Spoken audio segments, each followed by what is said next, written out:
이 선거가 12일 남았거든요.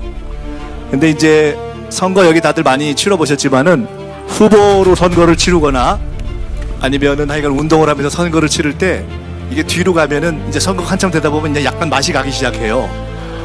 근데 이제 맛이 가는 게 어떻게 나타나느냐? 제가 이제 제 케이스, 제 경우에 이제 몇 가지 이 증표가 있어요. 예를 들어 제가 어디 가서 전당대회 때 이틀 동안 지방을 했는데 막 김민석 이러면서 막 서서 막 이거 하는 사람 중에 막 악수하고 가다가 맨 마지막에 악수하고 보니까 우리 마누라야. 이거는 팩트예요. 진짜 이런 경우에 저 한 서너 번 그래봤거든요. 악수하고 이렇게 했는데 보니까 좀 민망하더라고. 그럴 때가 있어요. 근데 이제 그래서 제가 이제 슬슬 내가 이제 맛이 가기 시작하는구나. 근데 이제 두 번째가 있어요. 제가 이제 오늘 제가 5시부터 선거운동을 했어요. 새벽 5시부터. 익산역부터 시작해서 군산을 갔다가 막 쭉 지금 돌아서 오는 거예요. 근데 이제 요 직전에 TV 토론을 했어요. 두 번째 TV 토론을 했는데 아마 여기 계셔서들 못 보셨을 거예요. 근데 오늘 TV 토론이 좀 재밌었어요. 제 입으로 좀 말하긴 거시기 한데 제가 재밌었다고 얘기하면 우리 여기 이정헌 의원님 계신데 이정헌 의원님 아주 객관적으로 봐서 괜찮았죠? 아주 잘하셨습니다. 물론 우리 편이 얘기하는 건 꼭 100% 믿으면 안 돼요. 그렇지만 이정헌 의원님이 아주 객관적인 전문가거든요. 근데 이제 대부분의 평이 비교적 괜찮았다. 우리가 비교적 원래 제가 막 인상 쓰는 사람 아니잖아요. 근데 이번 선거 시작하고 초반에 한 2주 제가 열 좀 받았거든요. 그거 왜 저러지? 이랬는데 사실은 제가 화가 좀 났었어요. 한 1년 동안 우리가 정말 국정을 열심히 하면서 대통령님과 함께 했는데 당에 와서 한 달 이렇게 했는데 솔직히 좀 끓더라고. 당이 이게 어떻게 이렇게 됐나 하는 생각이 들어서 사실은 약간 그런 격정이 있었습니다. 제가 고백하는 거예요. 그런데 그러면서 당에 문제가 있는 것, 우리가 어떻게 가야 된다 하는 얘기를 이렇게 하면서 저의 격정이 좀 풀리고 저 스스로도 새벽마다 내가 지난 1년 꼭 참고서 열심히 일을 했는데 내가 사랑하는 당에 돌아왔는데 왜 이렇게 화가 나지? 왜 이렇게 문제가 눈에 보이지? 이러다가 정말 큰일 나겠는데 싶은 그런 것들이 눈에 보이니까 그렇구나. 나의 마음속에 그런 문제 해결에 분노가 있구나 하는 것이 저도 스스로를 보면서 매일매일 사실은 그걸 좀 이렇게 풀었습니다. 근데 지난 주말을 지나면서 걱정도 해주시고 저도 이렇게 하면서 좀 풀린 것 같아요. 비교적 평상시에 어떤 평상심도 되찾고 그러면서 메시지도 방향을 좀 잡고 그래서 전체적으로 다시 선거의 분위기가 좀 안정적이 되고 그러다 보니까 또 이것이 그 여론조사가 또 괜찮게 나오기 시작하네. 조금 벌어지기 또 시작하는 거 맞죠?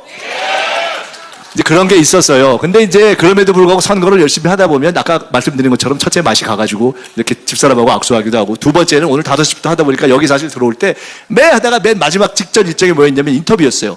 토론회하고 인터뷰하고 무조건 끝내고 지금 빨리 오자고 왔는데 들어오면서 저는 사실 제가 고백합니다. 어디 오는지 모르고 들어온 거예요.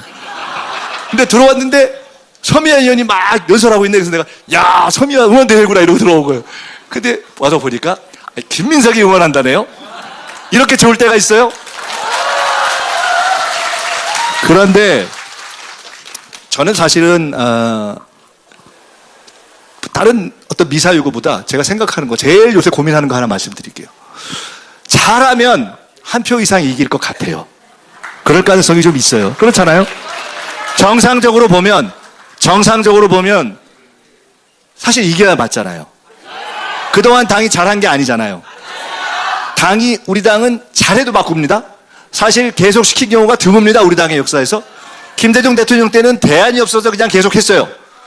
이재명 우리 대통령 때는 대표하고 나서 바꾸자 소리도 있었고 본인도 꼭 할 생각이 없었는데 잘못하면 저쪽에서 저 나쁜 사람들이 완전히 사람 아주 올가매가지고 아주 죽일 것 같아가지고 우리가 떠밀다시피 해서 대표를 또 시킨 거잖아요. 그 외에는 우리 당이 간단치 않은 당이에요. 간단치 않은 민주정당이어서 대표를 2번씩 못합니다. 여러분 기억나실지 모르겠는데 2002년 대선하고 열린우리당이 만들어지고 나서 2004년에 탄핵으로 총선의 과반수 이상 170인가 180석 된 다음에 거기까지 기분 좋고 그때부터 6년을 내리 졌어요. 40번 졌어요. 보궐선거, 지방선거 앞서서 40번을 져버렸어요. 한 번도 못 이기고. 기억나세요? 그럴 때가 있었어요. 그게 소위 108번뇌 시대고 국가보안법 폐지 하나만 놓고서 온 난리를 하다가 당이 흔들렸던 때예요. 제가 총리 그만두는 날 권노갑 95세 고문님부터 시작해서 권노갑, 김원기, 임채정 쭉 해서 고문 8분을 뵀는데 저 만나고 그 양반들이 어쩜 그렇게 딱 하나같이 하시는 말씀이 그때 얘기하면서 당이 절대 그렇게 가면 안 된다. 지금은 대통령이 역사적 승부수를 걸었기 때문에 무조건 대통령 뒷받침해서 승리하는 쪽으로 가야지 무슨 그때처럼 무슨 국가보안법 폐지 이런 거 하나 잡고 그냥 거기에 몰빵하다가 흔들려버리면 큰일 난다 이렇게 말씀을 모두 하시더라고요. 근데 그 얘기를 제가 왜 하냐? 그렇게 2004년부터 6년을 지다가 처음 이긴 게 언제인 줄 아세요? 2008년에 정세균 대표가 대표됐어요. 저가 최고위원 됐어요. 송영길 수석, 제가 차석. 그리고 2010년 지방선거를 했어요. 그 지방선거에서 처음으로 서울, 경기 빼놓고 이광재 강원도에서 되고 송영길 인천에서 되고 안희정 충남에서 되고 싹 쓸어버린 거예요. 그게 6년 만에 이긴 겁니다. 대승을 한 거예요. 그런데 그 정세균 대표가 그 다음에 나갔는데 떨어지더라고. 그러니까 우리 당이 그런 당이에요. 잘했으면 잘한 것으로 됐다. 그런데 거기까지 이제 그 역사적 역할이 끝났으면 그 다음이다. 이렇게 하는 당이라 이거예요. 근데 그때처럼 잘한 것도 아니잖아요. 막 어마어마하게 기분 좋고 그래서 이긴 것도 아니잖아요. 서울 이겼어요? 안 돼버렸잖아요. 부산을 시장은 먹었는데 원래 국회의원 하나 있던 자리에서 우리가 이기면 시장도 먹고 국회의원도 먹었는데 하나 먹고 하나 놓쳤잖아요. 이게 사실 웃기는 거잖아요. 대통령께서 말씀하시길 기자간담회 하면서 사실 선거 끝나고 나서 내가 표정 관리가 안 되더라 이렇게 표현하는 결과가 나온 거잖아요. 근데 사실 이런 것이 있어서 굉장히 마음에 절박한 분노가 있고 절박한 그런 어떤 간절함이 있었죠. 저는 여기 모인 우리 서울의 동지들께 한 가지 우리가 결의하고 약속하고 또 제안을 드리고자 합니다. 여러분 복잡한 거 없어요. 김민석이가 당대표보다 더 중요한 거 있어요. 우리는 반드시 내년에 서울시장 선거 이겨야 됩니다.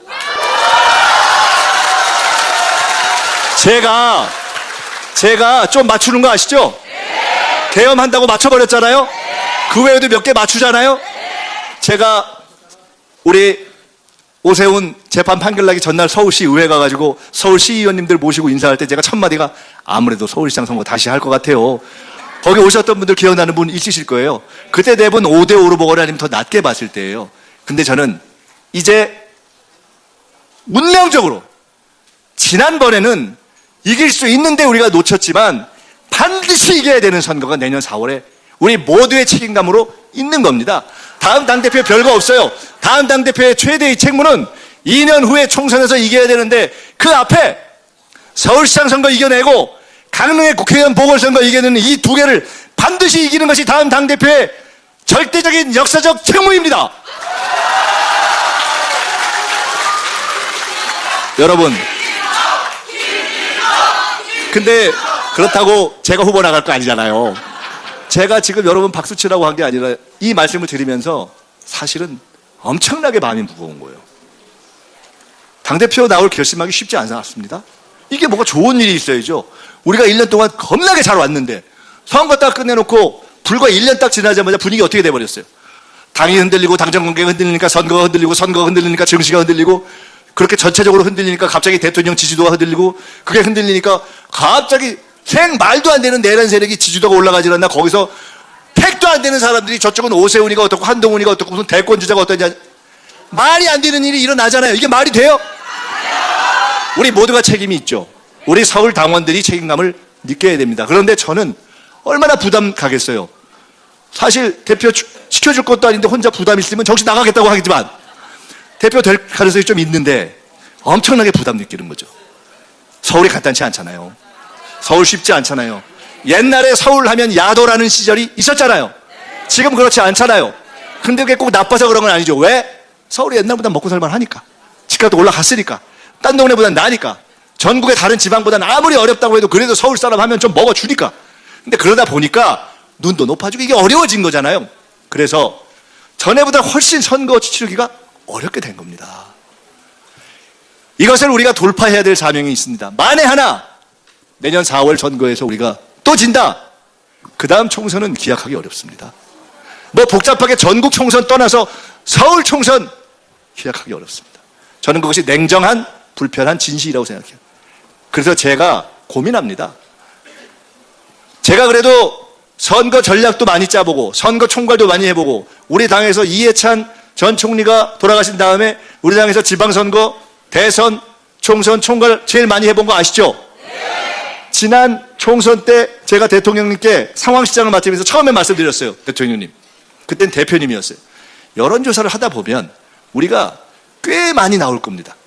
170, 180, 190 나올 수 있는데 무조건 마지막까지 한 석만 더 주십시오 라고 이야기하고 갑시다.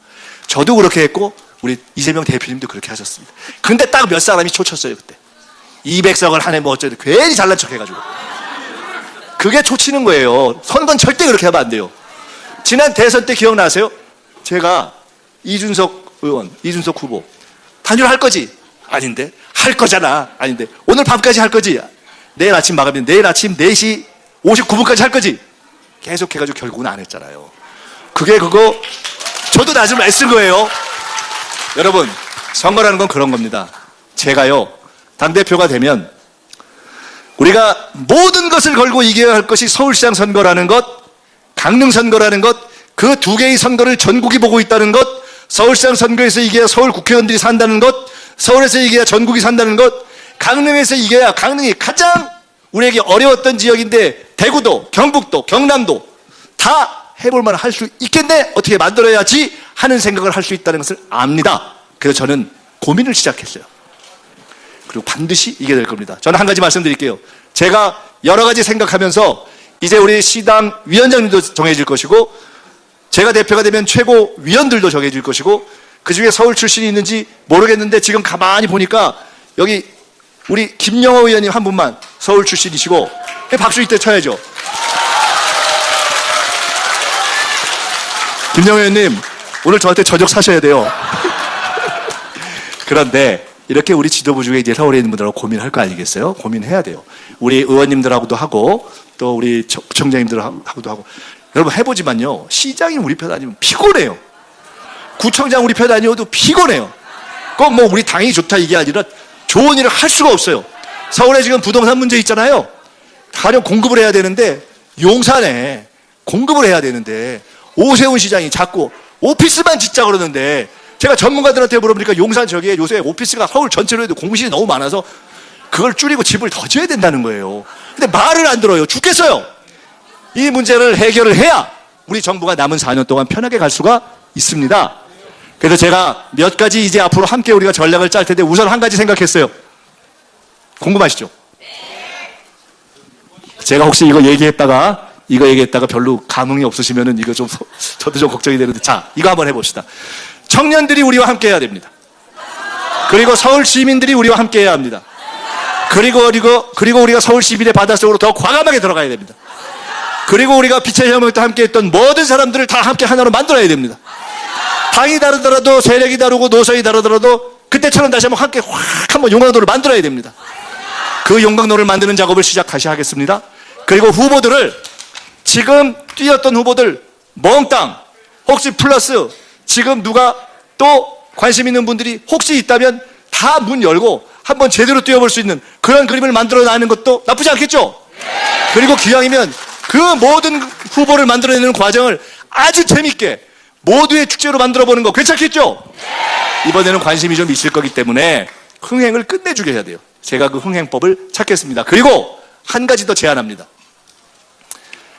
청년들이 뛰어놀 수 있는 것, 함께 자유롭게 일할 수 있는 것, 우리 중앙당과 서울시당이 서울시민과 대한민국 국민과 함께 지금 여의도에 있는 당사가 너무 외져요. 전 늘 그렇게 생각해요. 광화문에 한 100평이나 200평짜리 서울시민 당사를 하나 만들어가지고 청년들이 운영하고 시민들이 함께하고 거기서 건사하게 만들어가지고 대통령이 업무 보고 매번 생중계하는 거 보시죠? 그런 것처럼 우리도 우리 당의 업무 보고를 생중계해버리자고요. 그리고 서울에 있는 각종 위원회라든가 무슨 뭐 단체라든가 뭐 이런 단체들 직역 있잖아요. 그분들하고 대화하는 거 그냥 생중계 해버리자고요. 그리고 청년들이 운영하게 하자고요. 그 정도는 우리 당이 할 정도가 됩니다. 저는 중앙당과 시당이 함께 손을 붙잡고 한번 떡하니 빛의 서울 광화 당사를 만들어서 제2의 당사에서 한번 우리가 전체 서울 시민과 함께하는 그런 새로운 장정을 시작하도록 노력을 해볼까 하는데 동의하십니까?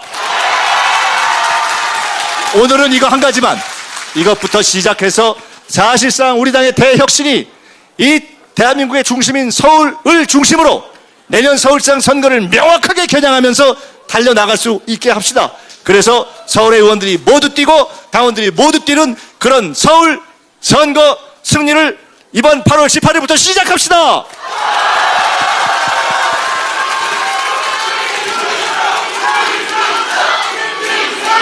근데 이제 우리가 중요한 게 있어요. 이렇게 하고 기분 좋게 김민석 외치고 이제 집에 가면은 그거는 이제 큰일 나요. 제가 일단 당선이 돼야 되지 않겠어요? 당선이 안 되면 꽝이잖아요. 근데 서울이 간단치 않습니다. 제가 이렇게 봅니다. 보니까 충청도하고 부울경을 했는데 사실 거긴 저희가 좀 밀리는 데라고 생각했어요.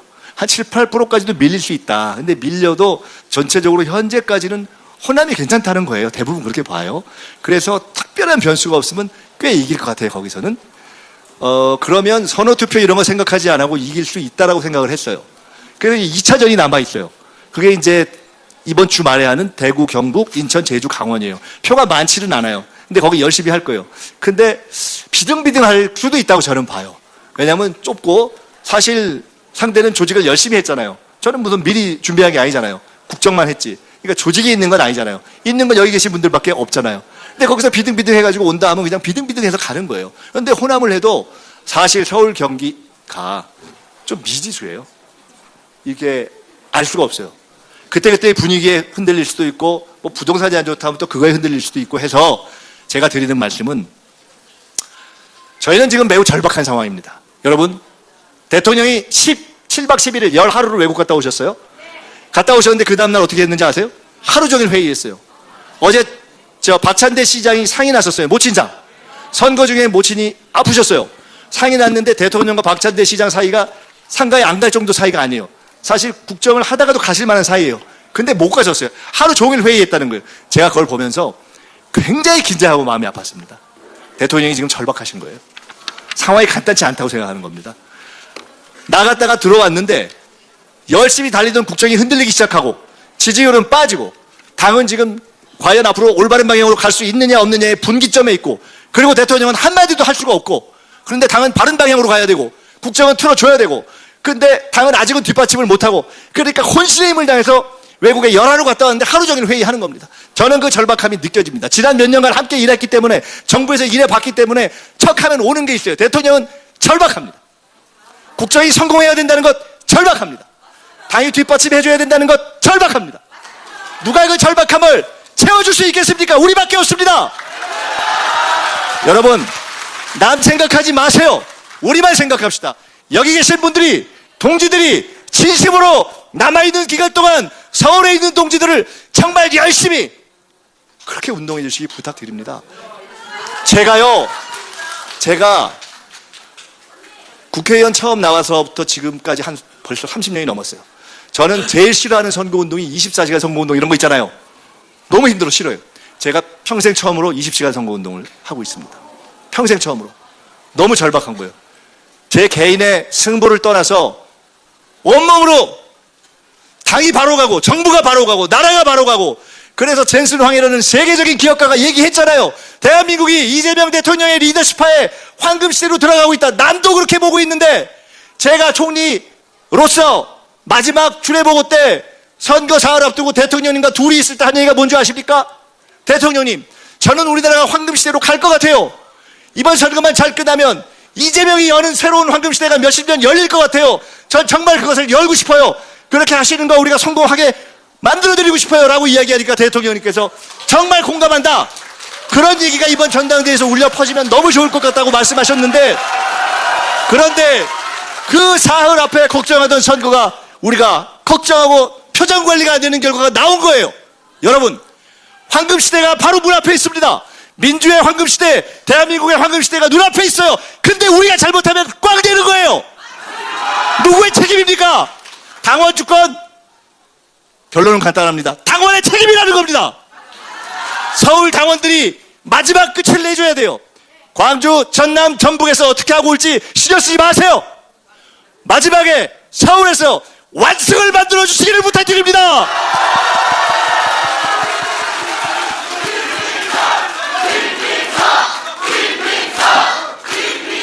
여러분, 대단히 외람된 말씀이지만 20대에 민주당에 들어와서 민주당의 아들 김대중의 아들로 불리던 김민석이 21년 이상의 통찬 노숙을 하고 이제 돌아왔습니다. 그리고 돌아와서 이제 민주당의 책임을 지려 합니다. 저의 모든 영역의 역사, 거기서 쌓인 모든 경험을 다 올인해서 반드시 이재명 정부와 민주당과 대한민국을 성공시키겠습니다. 도와주십시오. 김대중에게 그랬듯이, 노무현에게 그랬듯이, 문재인에게 그랬듯이, 이재명에게 그랬듯이 지금은 민주당에게 올바른 선택의 힘을 모아주셔야 할 때입니다. 서울의 뜨거운 선택을, 여러분의 헌신적인 노력을 부탁합니다. 드릴 것이 없습니다. 여러분께 드릴 수 있는 것은 K 황금시대의 희망, 그것을 이재명 정부가 열어나갈 수 있도록 제가 반드시 뒷받침할 테니 올바른 당, 정부를 성공시키는 당, 든든한 당대표, 이기는 민주당을 만들어 주십시오. 김민석 의원이 전당대회 연설에서 서울시장 선거 및 강릉 보궐선거 승리의 중요성을 피력했습니다. 내년 4월 선거 승리가 다음 당대표의 절대적, 역사적 책무라 단언한 거죠. 서울에 빛의 서울 광화당사를 만들어 청년과 시민이 함께하는 장을 열겠다고 제안해 현장에 환호를 자아냈는데요. 이재명 정부와 민주당의 성공을 위해 승리하는 민주당을 만들어달라고 호소하는 김민석 후보의 절규는 우리 모두의 마음을 뒤흔들었습니다. 이 영상에 좋아요와 댓글 달아주시면 더 많은 사람들이 이 영상을 볼 수 있습니다.